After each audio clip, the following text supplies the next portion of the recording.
Hello students, welcome to LBY channel. आप सबका LBY channel में स्वागत है। आज आप लोगों के सामने मैं लेके आया हूँ पोर्टुगीज़ स्टेट के बारे में बताने के लिए। जो जिस समय पोर्टुगीज़ आए थे तो इंडिया में कहाँ कहाँ उन्होंने अपना फोर्ट्रेस से जमाया, कहाँ कहाँ उन्होंने कैप्चर किया पूरे इंडिया में, हम लोग आज वो देखेंगे। जिसने भी मेरा हम लोगों का पहला पार्ट, दूसरा, तीसरा और फोर्थ पार्ट जिसने भी नहीं देखा है स्टूडेंट्स, आई रिक्वेस्ट सबको मैं रिक्वेस्ट करता हूँ पहला पार्ट से लेकर फोर्थ पार्ट तक देख लीजिए। उसके बाद यहाँ पे पार्ट 5 देखिए आप, तभी जाके आपको समझ में आएगा किस तरह से पोर्टुगीज़ ने हमारे पूरे भारत की हिस्ट्री को बदल दिया। आप जानेंगे यहाँ पे। और जो लोग नए हैं मैं उनसे रिक्वेस्ट करता हूँ प्लीज़ सब्सक्राइब माय चैनल, ताकि आपको नोट और साथ में लेके जो बेल आइकन है उसको भी दबा दीजिएगा, ताकि जो नोटिफिकेशन जो है क्लास का वो आपको जल्दी से मिल जाए। ठीक है, चलिए वीडियो को स्टार्ट करते हैं। यहाँ पे अब हम लोगों ने देखा यहाँ तक पोर्टुगीज़ किस तरह से आए थे, कौन सा गवर्नर्स थे, इम्पोर्टेंट गवर्नर्स पोर्टुगीज़ के, वो सब भी देख लिया। ठीक है, हम लोग अब आज डिस्कशन करेंगे पोर्टुगीज़ स्टेट के बारे में। ठीक है, अब देखिए जिस तरह से ब्रिटिश को, जब ब्रिटिश आए थे ना, जब ब्रिटिश आए थे तो ब्रिटिश के कंपनी का नाम था ईस्ट इंडिया कंपनी। आप सबको पता है ईस्ट इंडिया कंपनी। उसी तरह से जो पोर्टुगीज़ थे ना, जो भारत में पोर्टुगीज़ आए थे ना, उनके कंपनी का नाम बोलते हैं इस्टादो डा इंडिया। इस्टादो डा इंडिया, पोर्टुगीज़ भारत में इनको बोलते हैं इस्टाडो डा इंडिया। सबसे पहले ये आपको पता होना चाहिए। ठीक है, पोर्टुगीज़ हमेशा, जो देखिए पोर्टुगीज़ का नेवी का पावर बहुत काफ़ी ज़्यादा स्ट्रॉन्ग था, इसीलिए वो कोस्टल एरियाज़ को कैप्चर किए थे। कोस्टल मतलब जो सागर के किनारे का जो एरियाज़ होता है उनको बोलते हैं। कोस्टल एरियाज़ को उन्होंने कैप्चर किए थे। यहाँ पे देख सकते हैं, मैप में आप देख सकते हैं, देखिए यहाँ पे जिस तरह से दामन, दादरा, नगर हवेली, गोवा, ये था गोवा, मंगलोर, कन्नौर, कलिकत, फिर इसके बाद कोचीन, यहाँ पे हुगली, ये सब इम्पोर्टेंट जहाँ पे पोर्टुगीज़ ने अपना डेरा जमाया था। ठीक है, ये बहुत सारे कोस्टल पार्ट्स विदिन, जब वास्को दा गामा आए थे ना, जब वास्को दा गामा जब आए थे उनके आने के 50 साल बाद, मतलब लगभग 50 इयर्स के अंदर बहुत सारे कोस्टल एरियाज पोर्टुगीज के अंदर आ गए थे। ठीक है, उन्होंने गोवा में ऑक्युपाइड किया, गोवा को ऑक्युपाइड किया। अगर वेस्ट में बात करते हैं, हम लोग वेस्ट की बात करते हैं, यहाँ पे देखिए मुंबई से लेकर दमन एंड दीव तक उन्होंने ऑक्युपाई किया। दमन एंड दीव बहुत सारे इंपॉर्टेंट फैक्टर से।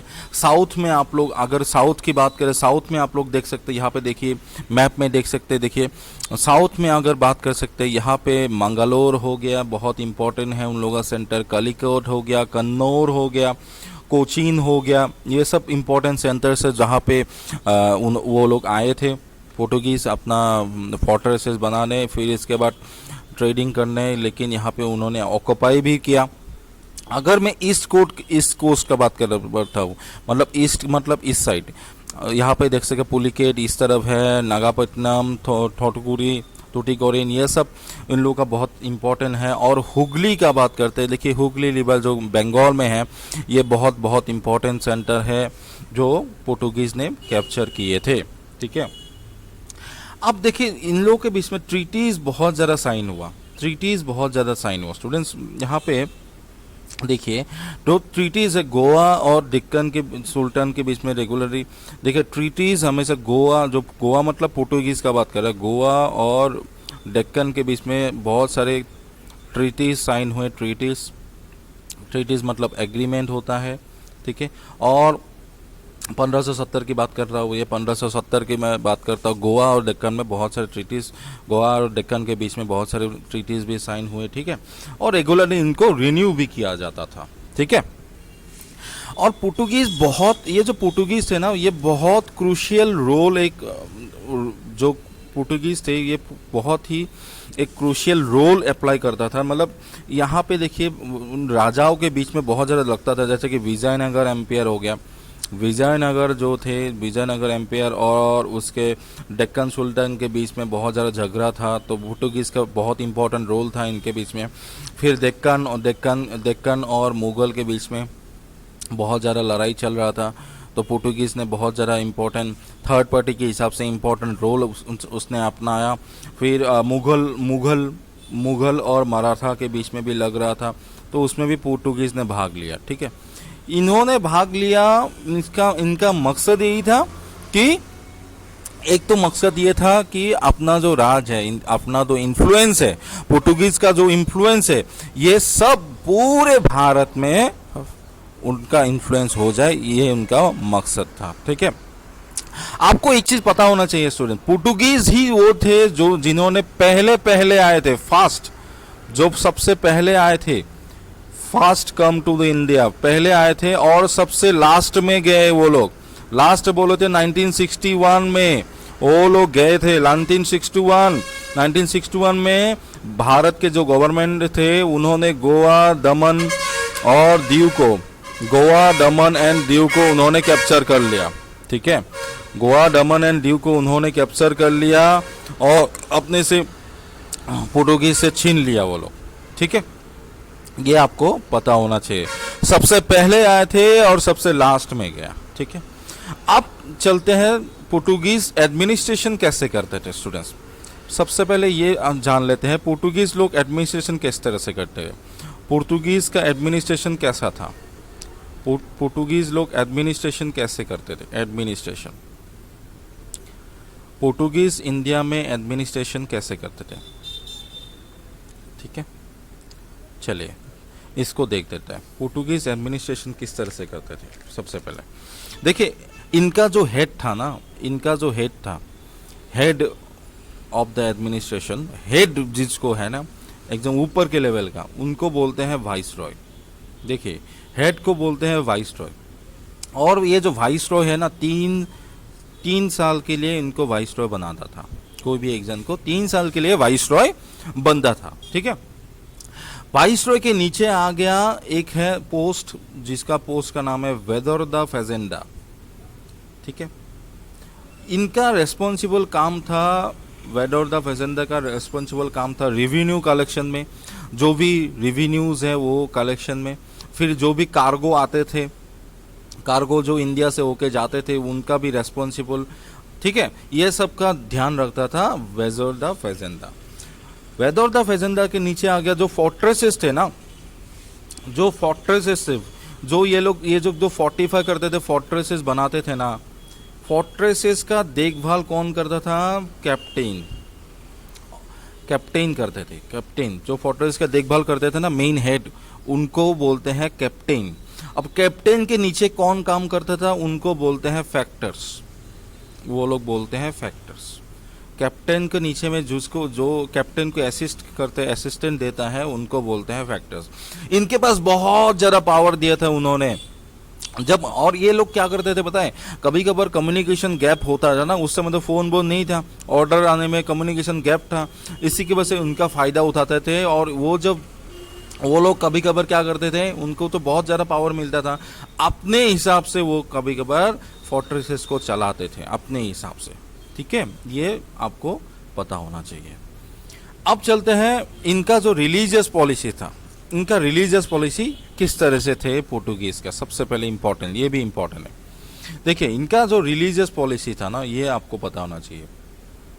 जो इनका रिलीजियस पॉलिसी था, ये भी बहुत ज़्यादा इंपॉर्टेंट है स्टूडेंट्स, रिलीजियस पॉलिसी। अब देखिए यहाँ पे आपको पता है, देखिए रिलीजियस पॉलिसी, सबसे पहले ये लोग जब इनिशियल स्टेट था ना, मतलब जब आए थे, सबसे पहले का बात कर रहा हूँ मैं, जब ये लोग आए थे, इनिशियल स्टेज की बात करता हूँ, ये लोग 2 ही चीज़ माइंड में लेके आए थे, दिमाग में 2 ही चीज़ लेके आए थे। पहला, वो अपना क्रिश्चियनिटी को प्रमोट करेगा। देखिए, सबसे इम्पोर्टेंट है, ये लोग आए थे, सबसे पहले आए थे ये लोग प्रमोट क्रिश्चियनिटी को करने के लिए। क्रिश्चियनिटी इन लोगों का रिलीजन था, क्रिश्चियनिटी को प्रमोट करने के लिए ये लोग आए थे। नेक्स्ट जो था ना, ये था इनके दिमाग में एक था कि ये मुस्लिम्स को, जो अरब के मुस्लिम्स है ना, उनको परसिक्यूट करना है। परसिक्यूट मतलब मार देना, काट देना। परसिक्यूट मतलब हटाना है इंडिया से। इनका मकसद ये था, दो मकसद यह था। लेकिन धीरे धीरे जब उन्होंने गोवा को कैप्चर किया, ये लोग हिंदुओं को भी वो लोग परसिक्यूट करना शुरू कर दिया। एक तरह से चेंज आ गया वो लोग। पहले तो हिंदू के लिए भावना तो ठीक है थी, इग्नोर थी, लेकिन बाद में ये लोग हिंदुओं के खिलाफ भी हो गया, हिंदुओं को भी परसिक्यूट करना शुरू कर दिया। ठीक है, ये लोग बहुत बहुत इंपॉर्टेंट थे। अब यहाँ पे देखिए, इन लोगों का सबसे ज्यादा कौन थे एनिमी? तो अरब थे, मुस्लिम थे, अरब के मुस्लिम थे। ये बहुत बहुत इंपॉर्टेंट है। ठीक है, अब उस समय की बात है, जब अकबर के जमाने की बात है। सितंबर एक घटना घटा। क्या घटा? देखिए, सितंबर 1579 की बात है। सितंबर 1579 की बात है। अकबर की तरफ से एक लेटर आया। अकबर की तरफ से एक पोर्टुगीज को लेटर आया, गोवा के एडमिनिस्ट्रेशन को लेटर आया कि उन्होंने रिक्वेस्ट किया है, दो प्रीस्ट, रिक्वेस्ट क्या किया था कि दो जन प्रीस्ट, टू प्रीस्ट, प्रीस्ट मतलब पता है पुजारी होता है जो लोग, और जो क्रिश्चियनिटी को प्रीस्ट बोलते हैं, दो प्रीस्ट उन्होंने बुलाया फतेहपुर सीकरी में। अकबर ने बुलाया कि आइए यहाँ पे, दो जो लोग जानते हैं, जो लोग क्रिश्चियनिटी के बारे में बहुत अच्छे से जानते हैं, उन लोगों को बुलाया अकबर ने। तो पोर्टुगीज को, जो पोर्टुगीज थे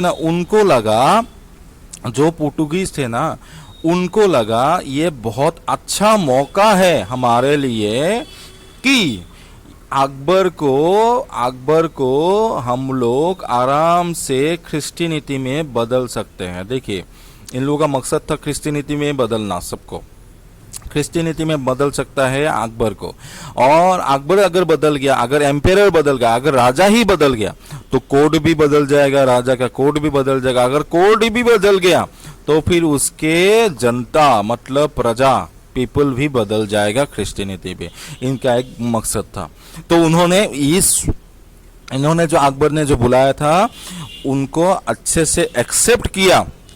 ठीक है, हम लोग जाएंगे वहां पे। ठीक है, तो फिर दो प्रीस्ट का नाम है। देखो, ये बहुत इंपॉर्टेंट है स्टूडेंट। दो प्रीस्ट कौन कौन से प्रीस्ट थे जो इन्होंने अकबर के कोर्ट में पहले गया? पहले नाम पे आता है रोडोल्फो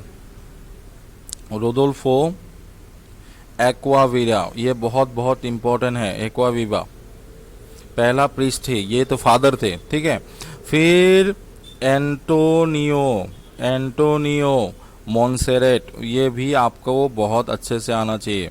एंटोनियो मोन्सेरेट, ये भी उनको दो जन प्रीस्ट थे ना, ये दोनों फादर थे। वो लोग गए थे वहां पे। कहां पे गए थे? फतेहपुर सीकरी गए थे। फतेहपुर सीकरी, ठीक है, फतेहपुर सीकरी गए थे। ठीक है, फरवरी 28 को 1580 को, देखो 1580 में गए थे वो लोग। ठीक है, और वो लोग 1583 3 साल रहा वहां पे, 3 इयर्स उन्होंने वहां पे रहा। 3 साल रहा, 1583 में वापस आ गए।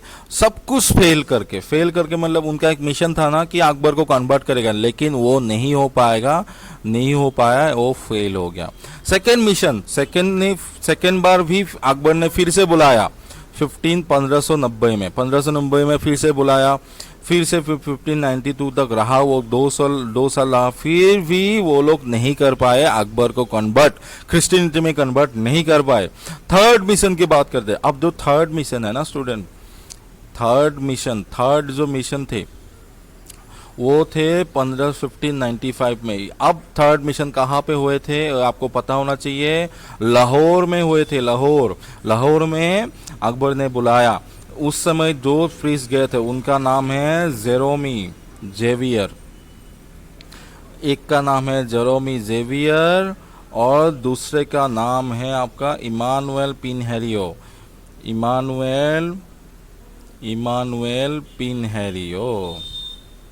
पिनहेरियो। ओके, ये दो प्रीस्ट थे, उस समय लाहौर में गए थे। और वो लोग क्या किया, वहां पे परमानेंटली सेटल हो गए। उन्होंने क्या किया, वहां पे परमानेंटली सेटल हो गए। उनको लगा हम लोग वहां पे रहेंगे और अपना जो काम है वो क्रिश्चियनिटी का जो काम है, उनको जो कन्वर्ट करने का दिया था पुर्तगालीज वालों ने, वो वहां पे बैठ के हम लोग करेंगे। ठीक है, ये बहुत बहुत इम्पोर्टेंट है। ठीक है, चलिए स्टूडेंट, यहाँ तक आज के लिए इतना ही काफ़ी है। नेक्स्ट क्लास में हम लोग देखेंगे पोर्टुगीज़ किस तरह से मुगल के खिलाफ हो गए।